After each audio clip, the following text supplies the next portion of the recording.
Hello guys, welcome to the channel beyond the court room. आज हम एक बहुत ही इंपॉर्टेंट टॉपिक के बारे में पढ़ेंगे जिसको कहते हैं जीरो एफआईआर। एक सिंपल से एग्जांपल से समझते हैं। आप अहमदाबाद में हो, अचानक आपके भाई का फ़ोन आता है दिल्ली से, उनका मोबाइल स्नैच हो गया है या उनके साथ कोई सीरियस क्राइम हो गया है। आप नियरेस्ट पुलिस स्टेशन जाते हो एफआईआर लिखवाने। पुलिस ऑफिसर बोलता है क्राइम तो दिल्ली में हुआ है ना, दिल्ली जाओ।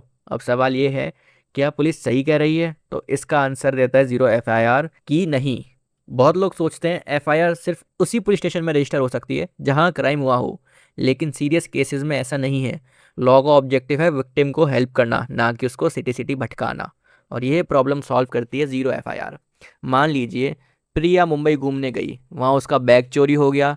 डर के मारे वो तुरंत घर आ गई अहमदाबाद। अब क्या प्रिया को एफआईआर लिखवाने के लिए वापस मुंबई जाना पड़ेगा? नहीं। प्रिया अहमदाबाद के किसी भी पुलिस स्टेशन में जाकर कंप्लेंट दे सकती है। पुलिस उस कंप्लेंट को रजिस्टर करेगी। उस एफआईआर को एक टेम्परेरी नंबर दे दिया जाएगा। इसको कहते हैं जीरो एफआईआर, जो एक टेम्परेरी एफआईआर की जाती है।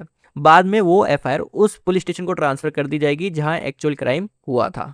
सिंपल लैंग्वेज में जीरो एफआईआर का मतलब है कि ज्यूरिडिक्शन की प्रॉब्लम की वजह से पुलिस एफआईआर रजिस्टर करने से मना नहीं कर सकती। पहले एफआईआर रजिस्टर होगी, बाद में ट्रांसफर होगी।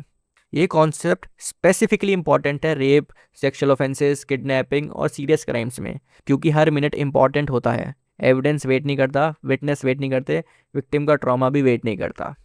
अब हम देखते हैं कि ये रूल आखिर आया ही क्यों है।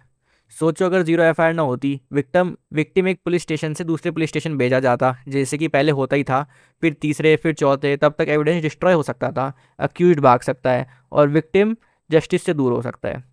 इसलिए लॉ ने कहा ज्यूरिडिक्शन बाद में देखेंगे, पहले कंप्लेंट रजिस्टर करो। यही जीरो एफआईआर का एसेंस है। तो याद रखिए, अगर पुलिस स्टेशन में आपको ये बोलकर मना करे कि क्राइम यहाँ नहीं हुआ, तो हर केस में वो सही नहीं हो सकते। उनको जीरो एफआईआर के बारे में बताओ। कई सिचुएशन में आप जीरो एफआईआर रजिस्टर करवा सकते हो। एक लाइन में, zero FIR allows any police station to register an FIR irrespective of territorial jurisdiction and then transfer it to the competent police station। और इसी वजह से क्राइम दिल्ली में हो सकता है, लेकिन फिर गुजरात में भी प्रोसीडिंग शुरू हो सकती है। अब आप कमेंट करके बताइए, क्या आपको जीरो एफआईआर के बारे में पहले से पता था?